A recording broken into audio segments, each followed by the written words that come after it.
Untuk materi yang selanjutnya ialah kegiatan distribusi. Kegiatan distribusi merupakan kegiatan menyalurkan barang atau jasa yang telah dihasilkan oleh produsen agar bisa diterima oleh konsumen untuk dikonsumsi. Nah, jadi barang akan percuma, tidak ada manfaatnya yang dihasilkan oleh seorang produsen jika barang tersebut tidak diterima oleh seorang konsumen. Jadi barang yang diciptakan oleh seorang produsen ini harus diterima oleh konsumen biar barang tersebut bisa bermanfaat. Contohnya nih, barang yang posisinya jauh yang ada di Jawa Timur mau dikirim ke Jawa Barat. Nah, itu proses dari Jawa Timur ke Jawa Barat itu adalah kegiatan distribusi. Nah, itu merupakan kegiatan distribusi. Nah, yang selanjutnya ialah saluran distribusi. Saluran distribusi merupakan perantara kegiatan distribusi yang meliputi orang atau lembaga kegiatan yang bertujuan untuk memperoleh keuntungan dari penyaluran barang hasil produksi. Nah, di sini saluran produksi dibagi menjadi dua, pedagang dan perantara khusus.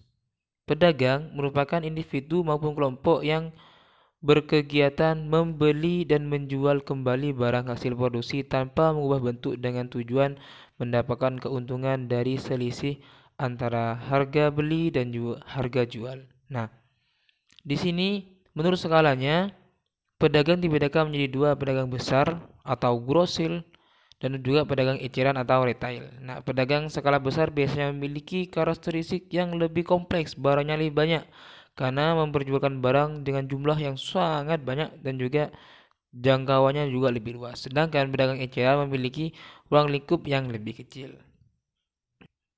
Jadi perantara khusus di sini adalah kegiatan distribusi yang dilakukan secara khusus, tidak semua orang bisa melakukannya. Nah, yang pertama adalah eksportir.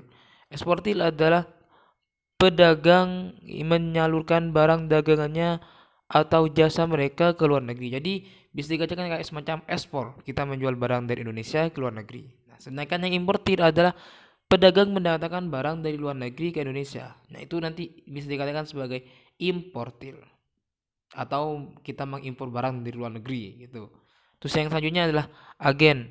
Adalah perantara pemasaran atas nama perusahaan yang menjualbelikan barang hasil produksi perusahaan tersebut ke suatu daerah tertentu. Nah, yang selanjutnya adalah broker atau maklar. Adalah perantara pemasaran kegiatan mempertemukan penjual dan pembeli untuk melaksanakan transaksi jual beli. Dan selanjutnya adalah komisioner, adalah perantara pembeli dan penjual atas nama diri sendiri dan bertanggung jawab atas dirinya sendiri. Nah, yang selanjutnya adalah kegiatan konsumsi. Kegiatan konsumsi adalah kegiatan menghabiskan atau mengurangi nilai guna suatu barang dan jasa untuk memenuhi kebutuhan. Nah, tujuan konsumsi yang pertama adalah memuaskan kebutuhan fisik. Terus yang kedua memuaskan kebutuhan rohani. Yang ketiga mengurangi nilai guna barang dan jasa. Yang keempat menghabiskan nilai guna barang dan jasa. Nah, faktor-faktor yang mempengaruhi tingkat konsumsi di sini ada 5. Yang pertama pendapatan. Jadi kan pendapatan seorang semakin tinggi itu akan mempengaruhi tingkat konsumsinya. Jadi antara tingkat kelas menengah, masyarakat kelas menengah, kelas bawah dan kelas tinggi itu konsumsinya tuh beda, gak akan sama. Seperti itu. Yang pertama tingkat harga. Jadi juga harga yang barang yang sama namun harganya lebih murah dan lebih mahal itu nanti tingkat minatnya para konsumen itu, para konsumsi itu akan berbeda. Nah, yang selanjutnya adalah selera. Selera ini adalah semacam kayak tren. Tren itu nanti di tren tahun sekarang apa trennya yang lagi viral, yang lagi banyak digunakan oleh banyak orang. Itu adalah tren. Yang selanjutnya lingkungan sosial budaya. Nah, terkadang di budaya itu nanti juga berpengaruh kepada sebuah penjualan. Contohnya di suatu daerah tersebut rata-rata orang menggunakan sarung. Nah, jadi prospek penjualan sarung itu sangat tinggi. Ataupun juga di daerah sana jarang orang menggunakan sandal. Jadi prospek penjualan sandal di sana akhirnya sedikit seperti itu. Nah, yang terakhir adalah perkiraan harga di masa depan. Nah, ini nanti diperkira, oh ternyata perkiraan harga di masa depan ini barangnya akan mahal, maka masyarakat akan cenderung menimbun. Contohnya kemarin itu dulu kan sempat banyak waktu awal-awal pandemi itu kan banyak banget kan orang-orang yang membeli masker sangat banyak. Nah, itu mereka memperkirakan harga masker di masa depan itu akan mahal sehingga mereka buru-buru membeli barang masker itu sebanyak-banyak mungkin sehingga nanti di ketika harganya sudah naik mereka sudah punya. Nah, itu perkiraan harga di masa depan. Yang selanjutnya ialah teori perilaku konsumen.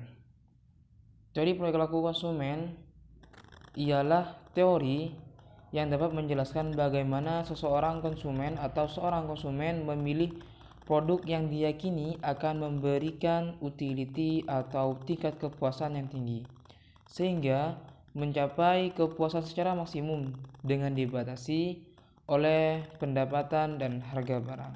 Dalam teori perilaku konsumen ada dua pendekatan yang digunakan, yakni sebagai berikut. Yang pertama, teori pendekatan utilitas kardinal dan teori pendekatan ordinal. Yang pertama, kita bahas tentang teori pendekatan utilitas kardinal. Teori pendekatan utilitas kardinal ialah pendekatan di mana tingkat kepuasan atau manfaat dari barang yang dikonsumsi seorang konsumen dapat diukur. Nah, dalam pendekatan utilitas kardinal ini berkaitan banget hubungannya dengan hukum Gosen 1 dan Gosen 2. Bagaimana bunyi hukum Gosen 1 dan Gosen 2? Yang pertama kita bahas tentang hukum Gosen 1. Hukum Gosen 1 ialah kepuasan konsumen akan menurun ketika kebutuhannya dipenuhi secara terus-menerus. Nah, jadi jika kebutuhan seorang konsumen dipenuhi secara terus-menerus itu maka tingkat kepuasan konsumen lama-kelamaan akan menurun. Contohnya di sini ada seorang pelari, seorang orang yang sedang selesai olahraga, lari pagi ataupun lari siang atau sedang berolahraga. Dia pada saat itu beliau sedang merasakan sebuah rasa haus. Pastinya dia butuh minum. Nah, di sini kita asumsikan ada 6 gelas. Pada gelas pertama dia minum, pasti rasanya kan sangat seger sekali kan. Nah, itu nilai marginalnya di sini dari 10, puas banget.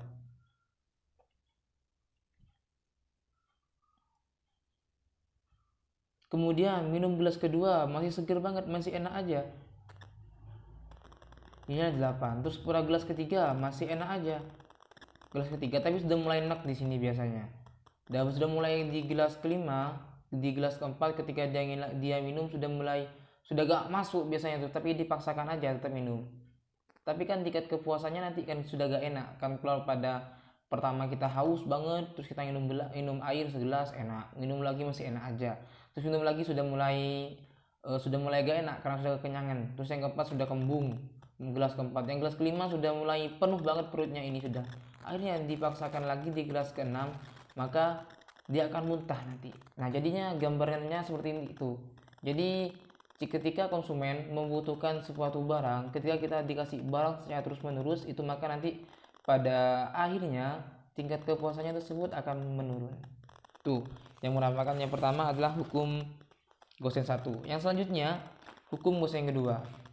Manusia akan berusaha memenuhi berbagai macam kebutuhannya sampai pada tingkat intensitas yang sama.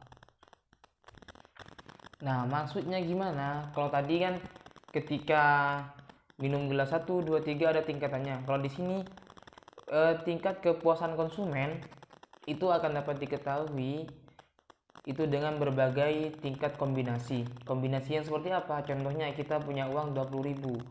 Pastinya kita kan nggak akan beli nasi aja. Jika seandainya kita lapar, kita tidak akan membeli nasi aja, tapi kita juga akan membeli air minumnya juga.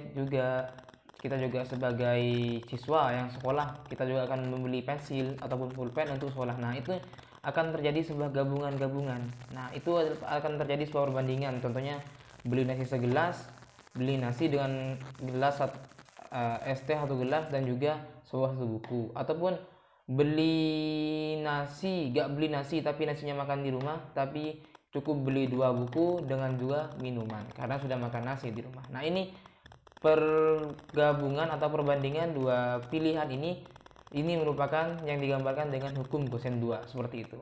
Nah, yang selanjutnya Masuk kepada pendekatan ordinal. Pendekatan ini mengatakan bahwa utilitas tidak dapat dihitung, melainkan hanya dapat dibandingkan. Nah, jadi kalau tadi ini kan pada hukum utilitas kardinal, tingkat kepuasan konsumen dapat diukur, sedangkan pada tingkat ordinal ini, tingkat kepuasan konsumen tidak dapat diukur, melainkan hanya dapat dibandingkan. Nah, pendekatan ini dapat dianalisis dengan dua kurva. Yang pertama kurva indifferent dan juga garis anggaran atau budget line. Nah, yang pertama kurva indifferent. Kurva indifferent adalah kurva yang menunjukkan kombinasi dua macam barang konsumsi yang memberikan tingkat kepuasan yang sama bagi konsumen. Nah, jadi perbandingannya hampir sama dengan yang tadi ya berarti ya. Nah, jadi itu kombinasi barang itu memiliki tingkat kepuasan yang tersendiri jadi pada para konsumen. Jadi di sini ada A, B, C, D, E. Nah, di sini yang pertama adalah cat air dan panci. Nah, jadi pertama beli 10 cat, 20 cat dan per panci, mereka sudah puas. Terus ada yang juga yang membeli 10 cat air dan 8 panci, juga sudah puas juga dengan seperti ini. Jadi perbandingannya itu dibanding-bandingkan dengan model kombinasi yang bermacam-macam. Nah, yang selanjutnya adalah garis anggaran. Kombinasi yang menunjukkan atau yang menggambarkan konsumsi dua macam kombinasi yang menyatakan anggaran yang sama. Nah, jadi garis anggaran ini digunakan untuk membantu konsumen saat menghadapi beberapa alternatif pilihan agar memilih jumlah pengeluaran yang seminimal mungkin. Jadi seperti itu.